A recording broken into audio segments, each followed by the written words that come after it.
बच्चों, अब हम अपना 7th चैप्टर का सांझ के बूढ़े यानी शाम के बूढ़े, सांझ यानी शाम होता है ऐसा, तो शाम के बूढ़े मतलब शाम को क्या क्या करते हैं क्या नहीं करते अपने बुजुर्ग लोग, शाम को कहाँ रहते, गांव के बारे में मेन ये स्टोरी गांव के थ्रू दी गई है कि गांव में क्या क्या होता है क्या नहीं होता है, ये सब बताया गया है। तो चलो हम अपना चैप्टर स्टार्ट करते हैं। गर्मी की सांझ बड़ी सुंदर होती है, किंतु इस सुंदरता को देखने के लिए आपको गांव चलना होगा।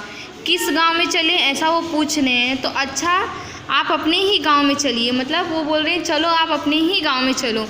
वह जो बाहर से एक बैलगाड़ी की लीक भरी छवर गांव में आती है, उससे होकर सांझ अनेक बार आप होंगे। क्या आपके बगीचे के कोने पर जहाँ छवर मुड़ती है कुछ देखा है? वहाँ पे बगीचे के कोने पर जहाँ छवर मुड़ती है और कुछ नहीं तो साफ़ सुथरा कुआं तो देखा ही होगा, ऐसा कवि पूछ रहे हैं। फिर कुएं की कच्ची जगह पर जिस पर दूब उग जाती है, दूब यानी हरे हरे छोटे छोटे पत्ते होते हैं, उन्हें हम दूब कहते हैं। कुछ लोगों को बैठे हुए देखा होगा। मैं बात उन्हीं लोगों के संदर्भ में करूँगा। आप कहें कि सांझ की सुंदरता की चर्चा में लोग कहाँ से आ गए, तो हाँ ये लोग आ गए, इनका आना ज़रूरी भी है क्योंकि ये सांझ की सुंदरता को बढ़ाते हैं, इसलिए इनका आना ज़रूरी है। ये वे लोग हैं जो इस सांझ की सुंदरता बढ़ाते हैं। जिस प्रकार सूरज पश्चिम की ओर दरकती स्थिति और बगीचे की इधर पूरब की ओर संगन छाया का उत्तर आना सत्य है, उसी प्रकार 4-5 लोगों का नियमित रूप से कुएं की जगह पर बैठे मिलना सत्य है। जिस प्रकार सूरज का उगना और अस्त होना सत्य है, उसी प्रकार इनका वहाँ कुएं के पास नियमित रूप से बैठना भी सत्य है। ये बात कवि कहते हैं। यह खाते पीते किसान परिवारों से लोग हैं, कोई नंगे बदन में है तो कुछ ने गंजी पहनी है, कुछ सुरती मलते मशगूल है। मशगूल यानी अपनी बातों में एकदम गुल हैं। बातें क्या कभी ख़त्म होने वाली है?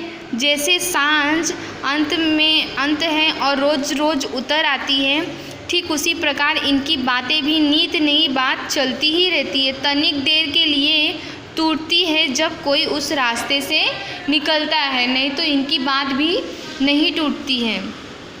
एक बार उधर से गुजरते लोगों ने मुझसे भी पूछा, बात बहुत पुरानी है, कम से कम 30-32 साल पुरानी है, परंतु सांझ वे लोग और वह पूरा परिवेश आज भी ताज़ा बना हुआ है। आज भी 30-32 साल बाद भी आज भी वहाँ पे ऐसा समय देखा जाता है।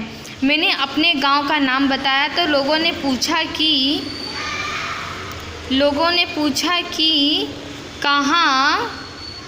कहाँ जाना है। किसने पूछा? वहाँ के लोगों ने पूछा आपको कहाँ जाना है। यह पूछकर पानी पीने के लिए आग्रह किया यानी निवेदन किया। उनको बहुत अच्छा लगा। पानी पीकर ताज़ा हुआ तो और अच्छा लगा। देखा कि दिन भर की भीषण तपन के बाद मोहक जुड़ासी के लिए सांझ की छाया धीरे धीरे उतर रही थी। सूरज ढल गया, धूप उतर गई। अत्यंत हल्के छीने धुंध की छाया से उतरते सांझ के सन्नाटे मामूली जीव अत्यंत कलात्मक मोहताज से भंग कर रहे हैं। कहते हैं ये झिल्ली या झिंगुर हैं जो ऐसा अनहन नाद करते हैं। इन्हें न तो मैं कभी देखा और न देखने का प्रयास किया। उस कुएं पर बैठे क्षण भर में जो अनुभूति मुझे उस दिन हुई वह अत्यंत जीवंत है, कभी भूलती ही नहीं, आज भी यथावत ताज़ी बनी हुई। इतना उस कवि को अच्छा लगा उस कुएं के पास बैठकर, उन लोगों से मिलकर,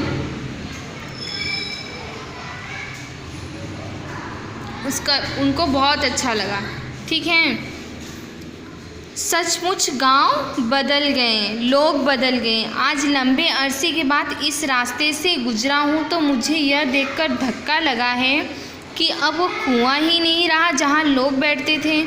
उस पर बेरिंग करके एक पंपिंग सेट का फाउंडेशन खड़ा है। वे लोग नहीं रहे। क्या हुए वे लोग? ऐसा कभी पूछते हैं। यहाँ से सीधे जाने वाले रास्ते भी नहीं रहे। चकबंदी की चक्रोट दक्षिण की ओर से खुल गई। उधर से जाने पर एक खेत में पानी चलाते एक बूढ़ा दिखाई पड़ता है। पहचानता हूँ, उन्हीं में से शायद एक हैं। नई खेती में संभव है और भी इसी प्रकार कई भीड़े हो या गुजर गए हों।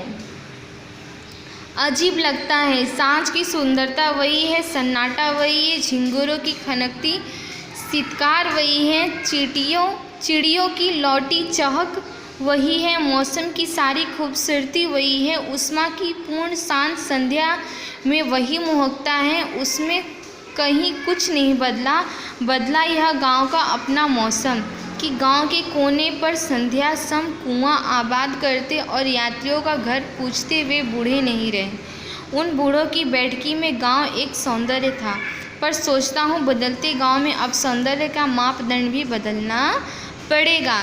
मतलब जब वो बूढ़े रहते थे तो वहाँ पे इतनी रौनक हुआ करती थी, या वहाँ पे इतने लोग हुआ करते थे, वहाँ पे इतना अच्छा लगता था। वो अब कभी मिस करते हैं यानी याद करते हैं कि एक समय था कि यहाँ पे ऐसा होता था। लेकिन आज एक ऐसा वक्त आ गया है कि लोग बदल चुके हैं। कुएं की जगह बड़ी बड़ी पंपिंग सेट फाउंडेशन खड़ा हो गया है। आज वे बूढ़े वहाँ पे दिखते नहीं हैं। क्यों? क्योंकि वो बूढ़े थे, वो शायद गुजर गए।